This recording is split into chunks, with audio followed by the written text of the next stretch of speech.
प्रकाशन संस्थेतून पुस्तक आपल्यापर्यंत येताना अनेक संस्कार होत असतात। प्रकाशकाला ही साहित्य कळ कलात्मकदृष्ट्या सजवावी लागते। या प्रवासावर प्रकाशकाचं भाष्य मग ओघानच येतं। प्रकाशकीय मनोगतासाठी मी प्रतिमा भांड यांना इथे आमंत्रित करतो। कार्यक्रमाचे अध्यक्ष वैद्यकीय क्षेत्रातील एक नावाजलेले नाव म्हणजे डॉक्टर स्वाती शिरळकर मॅडम, अप्पर कोशागार अधिकारी शरद भिंगारे सर, आदरणीय बाबा भांड सर, लेखक संजय गायकवाड सर आणि आपणा सर्व मान्यवरांचे मी या कार्यक्रमात पुन्हा एकदा स्वागत करते। डॉक्टर संजय गायकवाड लिखित राजमाता जिजाऊ हे पुस्तक आज मराठी, हिंदी आणि इंग्रजी या तिन्ही भाषांमधून एकाच वेळी प्रकाशित होत आहे। हे एकाच वेळी 3 भाषेतून येण्याचा आनंद आणि समाधान हे खूप वेगळं आहे, कारण साकेत प्रकाशनाला 50 वर्ष पूर्ण झाली आहेत। या ऑगस्ट 2025 मध्ये झाली आहेत आणि आपण त्याचा महोत्सव केला आहे, आपण हे सर्व जाणतोच। या टप्प्यावरती आतापर्यंत हिंदी आणि इंग्रजीमधून बाबा भांड सरांचं साहित्य आलं आहे, पण हे असं पहिल्यांदाच होतं आहे की एका वेळी तिन्ही भाषेतील पुस्तकाचं प्रकाशन आहे, म्हणून हे प्रकाशनाच्या दृष्टीने पण खूप महत्त्वाचा इव्हेंट आहे। आज ज्यांच्या हस्ते हे प्रकाशन होत आहे ते प्रमुख अतिथी आदरणीय भिंगारे सर हे महाराष्ट्र शासनाचं अत्यंत महत्त्वाचं पद सांभाळत आहेत आणि हे पद सांभाळत असताना ते इतिहास आणि तत्त्वज्ञानाचे गाढे अभ्यासकही आहेत आणि त्यांनीच लेखक आणि प्रकाशकाला जोडून या पुस्तकाचा योग जुळवून आणला। त्यांच्यामुळेच हा प्रकाशन सोहळा संपन्न होतोय। कार्यक्रमाच्या अध्यक्ष डॉक्टर स्वाती शिरळकर मॅडम गेल्या 4 दशकांपासून स्त्री रोग तज्ज्ञासोबतच आई घडवण्याचे कामही समर्पित भावाने करीत आले आहेत। गर्भवतींसाठी शिबिरं घेण्यापासून अगदी किशोरवयीन मुलींच्या पालकांसाठी त्या जबाबदारीने कार्यशाळा घेतात।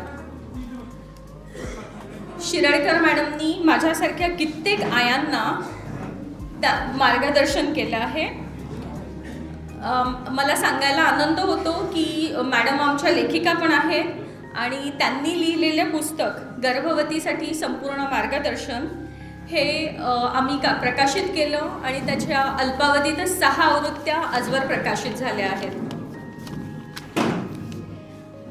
आपल्या समाज व्यवस्थेत मुख्यतः आईवर मूल वाढवणे अर्थातच एका पिढीला घडवण्याची मोठी जबाबदारी असते। एक म्हणच आहे, आई होणं सोपं असतं पण आई पण येणं कठीण। तर या म्हणीचा अर्थ मूल वाढवतानाच कळतो आणि खरं तर आईची भूमिका निभावण्यासाठी कुठलंही शिक्षण, ट्रेनिंग किंवा कुठलीही कार्यशाळा असं नसतं। अनुभव हेच खरे शिक्षण आणि मोठ्यांचं मार्गदर्शन या पद्धतीनेच मुलं वाढवली जातात। मग अशा वेळेस पालक मदतीसाठी काही तज्ज्ञांची पुस्तकं आहेत का हे शोधतात। राजमाता जिजाऊंसारख्या महनीय मातेचे जीवनचरित्र प्रत्येक आईच्या डोळ्यासमोर असणे महत्त्वाचे ठरते। राजमाता जिजाऊंच्या आयुष्यातनं आपल्याला समजतं की एका आईने ठरवलं तर ती काय करू शकते। संसार सुखापासून दूर राहून रयतेला स्वतंत्र करण्याचे दीर्घकालीन ध्येय जिजाऊंच्या डोळ्यासमोर होते। त्यासाठी आयुष्य समर्पित करण्याची धमक त्यांनी शिवराय आणि रयतेत सुद्धा निर्माण केली। जिजामातेंनी दूरदृष्टीने सर्वप्रथम स्वराज्यासाठी शिवबांची मानसिकता घडवली आणि मग त्याला पूरक असे शिवरायांचे अष्टपैलू व्यक्तिमत्व साकारले। जिजाऊंना हे पक्के ठाऊक होते की आपलं कर्तृत्व हे सरदाराची बायको म्हणून मिरवण्यात नाही, तर निखाऱ्यांवर चालून न्यायव्यवस्था उभारण्यात आहे। शिवबांनीही पाहिलं की आपल्या मातोश्री गडावरील प्रशासकीय कारभार चालवणे, न्याय निवाडा करणे वेगवेगळ्या लोकांची एकत्र मोट बांधून उद्दिष्टपूर्ती करतात. हे सर्व लहान शिवबांच्या मनात ठसलं. स्त्री शक्तीचं इतकं लख्ख उदाहरण डोळ्यासमोर ठेवून शिवरायांनी नेहमीच स्त्रियांचा आदर केला. स्वार्थाचा लवलेशही न बाळगता जनहिताचे व्यापक उद्दिष्ट ठेवून प्राणपणाने आजन्म लढा देणाऱ्या जिजाऊंना एक नव्हे तर 2 छत्रपती घडवण्याचे श्रेय जाते.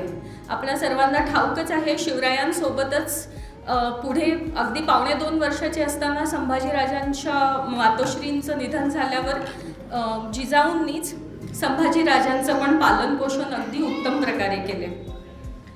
आणि 2 पिढ्या घडवण्यासोबतच येणाऱ्या प्रत्येक पिढीसाठी धाडस, सन्मार्गावर चालणे आणि मूल्यांची शिदोरी जिजाऊ ठेवून गेल्या आहेत. या माऊलीचे आपल्यावर असलेले ऋण फेडणे केवळ अशक्य. लेखक संजय गायकवाड यांनी हे पुस्तक अतिशय परिश्रमपूर्वक लिहिले. विषयाची गरज ओळखून संशोधन, सुगम शैली आणि नेटक्या मांडणीमुळे पुस्तक लहान थोरांना दोन्ही पिढीला आवडेल आणि मातांना मार्गदर्शक ठरेल अशी आशा आहे. या प्रसंगी मी आवर्जून सांगेल की पुस्तक येऊन जवळपास 3 महिने झाले आणि 3 महिन्यामध्ये पुस्तकाच्या 3री आवृत्तीसुद्धा आली आणि त्यामुळे हे पुस्तक आम्ही हिंदी आणि इंग्रजीमधून पण प्रकाशित करण्याचं ठरवलं.